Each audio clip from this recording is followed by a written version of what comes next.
O maaknayab, magluto tayo ng masarap na pansit malabon.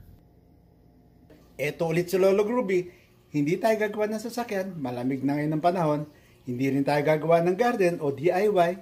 At etong gagawin natin ngayon, magluluto tayo ng pansit malabon. O ano ba yun? Palabok. Etong gagawin natin ngayon, pansit malabon o pansit palabok. Palabok nga ba yun?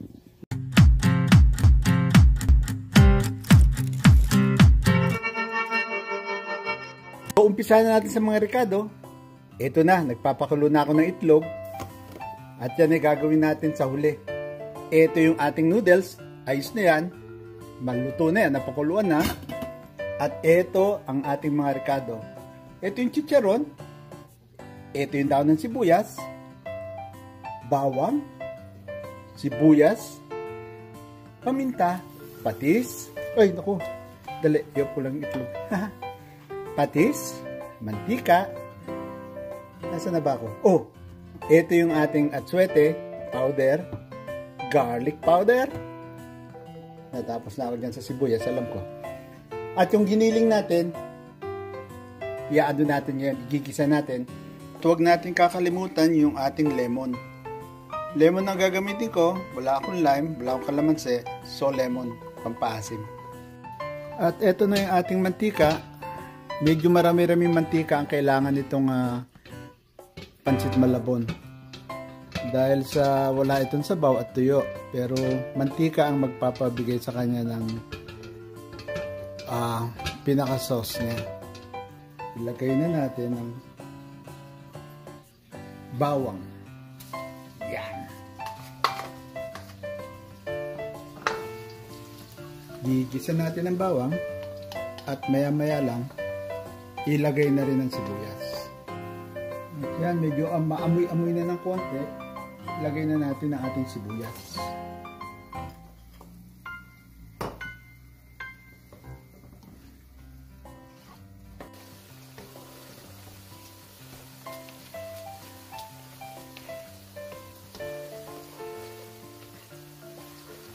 Ngayon naman, lagyan na natin at suwete.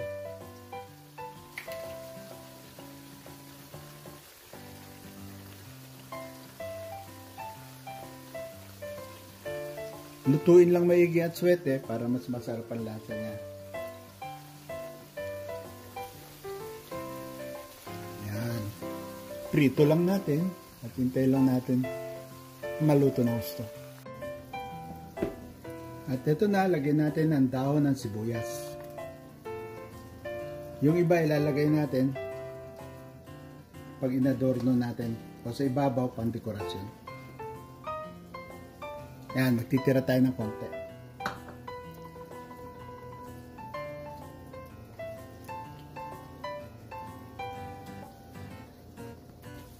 So ngayon naman, ihahalo ko na yung ating giniling.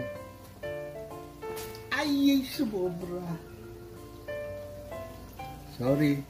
Yun na wag nyo yung gagawin, yung bumabagsak na ganun. Daming kalat. Haluin lang natin ito para hindi siya mamuo, para durugin lang natin at igisa.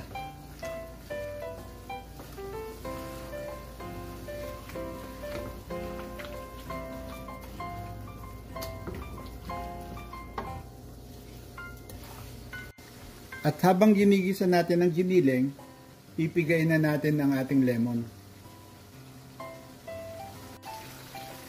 Lagyan natin siya ng garlic powder. Lahat ng ito, depende sa panlasa ninyo.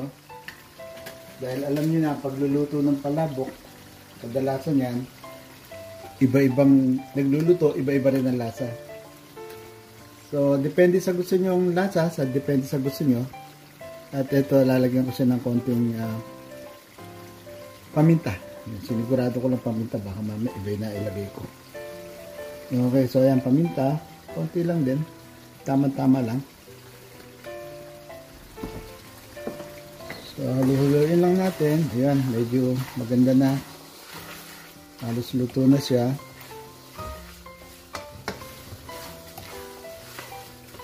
Timplahan natin siya ng konting patis. ang turo sa akin, ang titimplahin mo rito yung alat at yung asin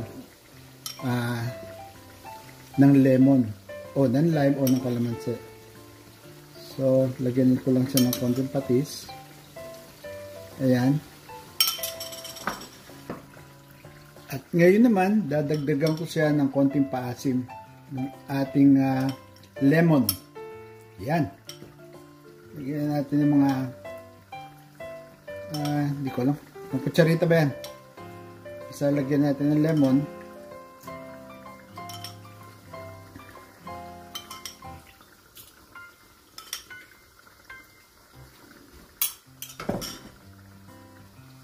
Okay, halo-haloin lang natin ha.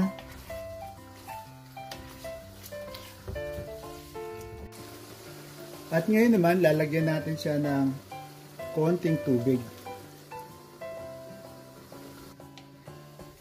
Pakukuluan hanggang matuyo ang tubig.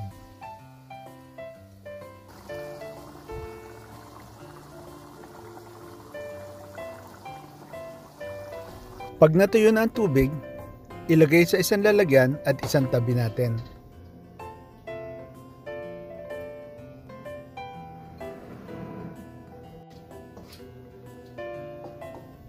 At para lalong mas masarap, lalagyan ko rin siya ng imitation crab at hipon.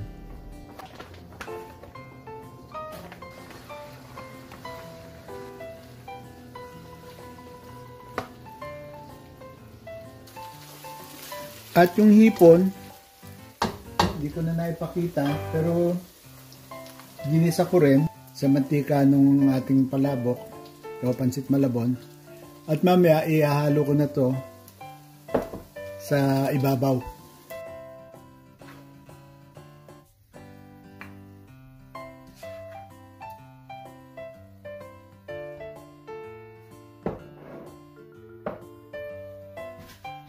Yan, dadagdagan ko ng konting patis. Medyo matabang konti. At lalagyan din natin ng konting lime.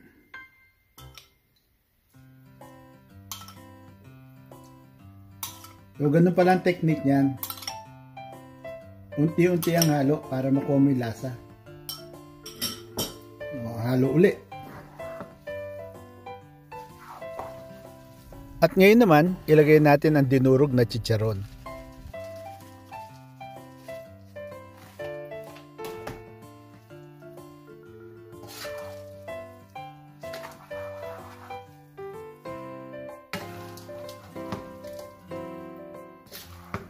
Okay mga knayab, lalagay na natin sa serving plate at okay na tayo.